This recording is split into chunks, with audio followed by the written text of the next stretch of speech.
The basic character of the Chun Gul Jaseh is having the front knee bent. Chun Gul means front bend. The back leg will be straight.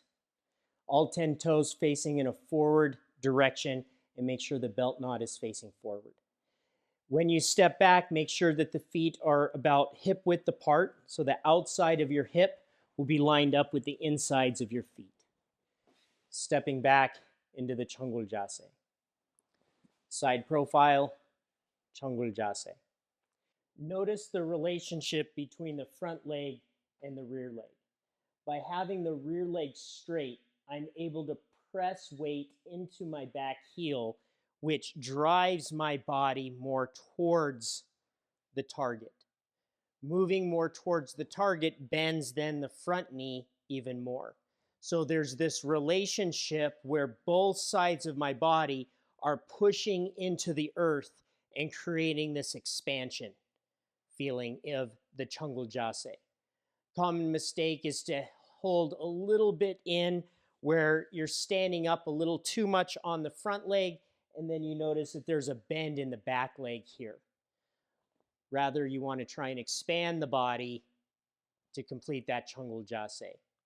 Now, to move forward from this position, you're going to drive the weight forward, and notice how the knee will continue to bend. You start in this position with the knees over the toes. Shorten your stance so that you're comfortable and the front knee is bent to where it's over the toes. As you drive weight forward, your knee will pass the toes, and at the same time, you need to lift that front heel. Front heel will lift, continuing to drive forward. Now, as you drive weight forward, the common mistake is to stand up. But remember that all of the potential energy of the technique is stored in this front leg. You want to use this front leg to drive yourself forward. So the first thing you want to do is get into a position where your heel lifts up, your knee goes past the toes. Now, as you straighten the knee, it's going to push you forward into the next stance. But if you begin to extend the knee prematurely, then the energy, the kinetic energy, lifts you up. And then from there, as you step, you'll just step and drop down.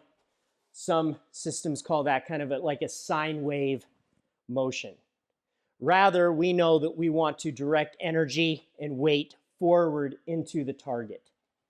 So in order to do that, keep the knee bent.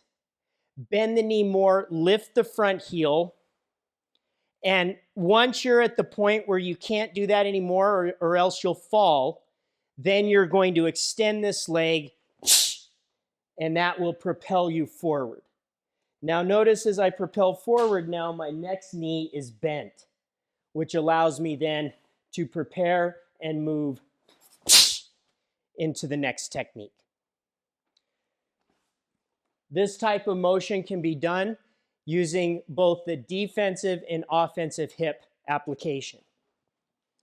Defensive hip application here, this knee will drive forward. And as you do that, the hip will turn. But notice that this knee stays bent. Then from here, I extend the knee as I drive weight forward, propelling me towards the target. Offensive hip application, same thing.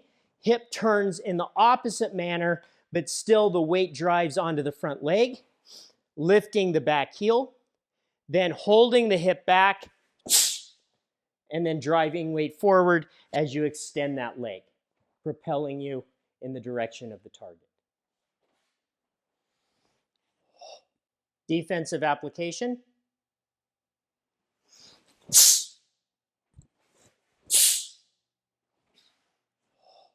Offensive application.